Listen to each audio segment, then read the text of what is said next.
ஓமலூர் பகுதியில் கணவரை விட்டு கல்லூரி மாணவனுடன் எஸ்கேப் ஆன இளம்பெண்ணுக்கு அடி உதை. காவல் நிலையத்தில் பரபரப்பு. சேலம் மாவட்டம் ஓமலூர் அருகேயுள்ள கருப்பணம்பட்டியை சேர்ந்தவர் சக்திவேல் என்பவரது மகள் அனிதா. இவர் கல்லூரி படிப்பை முடித்து விட்டு வீட்டில் இருந்துள்ளார். இதையடுத்து கருப்பூர் அருகேயுள்ள வெங்காயனூர் பகுதியை சேர்ந்த விக்னேஷ் என்பவருக்கு கடந்த 7 மாதங்களுக்கு முன்பு திருமணம் செய்து வைத்தனர். இந்த நிலையில் விக்னேஷ் வீட்டிற்கு அருகில் சந்திரன் என்ற மாணவர் வசித்து வருகிறார். இவர் நாமக்கல்லில் உள்ள ஒரு தனியார் கல்லூரியில் பொறியியல் படித்து வருகிறார். இந்நிலையில் அனிதாவும் சந்திரனும் நட்பாக பழகி வந்துள்ளனர். இந்த பழக்கம் நாளடைவில் காதலாக மாறியுள்ளது. இதையடுத்து அப்பா வீட்டிற்கு சென்று வருவதாக கூறிவிட்டு சென்ற அனிதா நேற்று இரவு ஆகியும் வரவில்லை. அக்கம்பக்கம் விசாரித்தபோது சந்திரனும் அனிதாவும் வீட்டை விட்டு வெளியேறி திருமணம் செய்து கொண்டதாக தகவல் கிடைத்துள்ளது.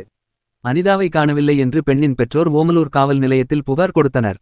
தனது மகளை அழைத்துச் சென்ற சந்திரன் மீது கடுமையான நடவடிக்கை எடுக்க வேண்டும் என்று கூறியிருந்தனர். இதையறிந்த அனிதா காவல் நிலையத்திற்கு வந்தார்.